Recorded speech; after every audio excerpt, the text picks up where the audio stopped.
Mitandao ikipandwa vizuri tutavuna matunda na mazao. Carpenter ukitumika fresh utasupply masons na mambao bila kufanya forests kwa desert.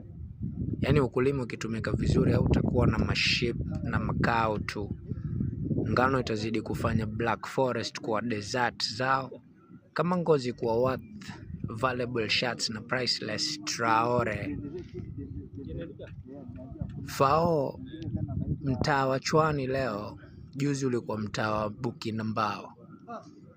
Majengo si mahao tu, hapa ni makao pa mashughuli kibao.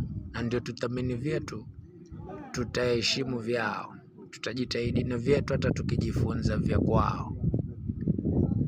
Usalama sio kufocus na wanajeshi na makarao. Tusisahau kuna KFS, KPR na makanjo.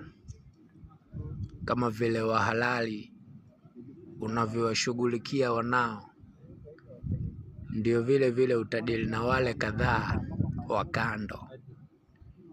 Na ili mambo ya mambo, tambua kuwa uongo sumu. Kwa hiyo fichuka, maana ukweli ndio mpango. Tusikalie hukumu mpaka tuwe maabusu ubongoni, tulosimama kichwani japo mapaja yamekaa. Tukisimamia sera kisiasa na maono ya kesho bora, basi kimaendeleo tutasonga, daima hatutokaa. Bidii ya kujifunza na subra pindi magumu yakitukuta, ndio mwelekeo wa kujikuza leo boda, kisha kesho kutukuka na motokaa. Anayekula biriani juu ya kuiponda pilau ni sawa na mjau aliyeliwa na mrashia juu ya kuwadharau machangudoa eti manyang'ao. Cheki, tofautisha kujisahaulisha na kujisahau.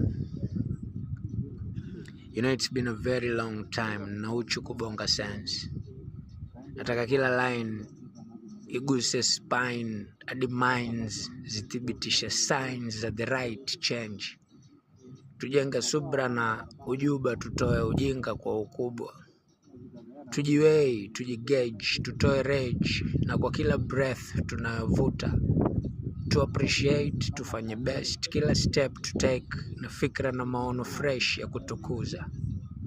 Creativity iwe sababu ya kuunda industries, ndio hustlers wapate kufika job. Grow and advance ourselves to a better Kenya, not Singapore. Bottom up, tuanze na sewers, drainage systems, kuchimba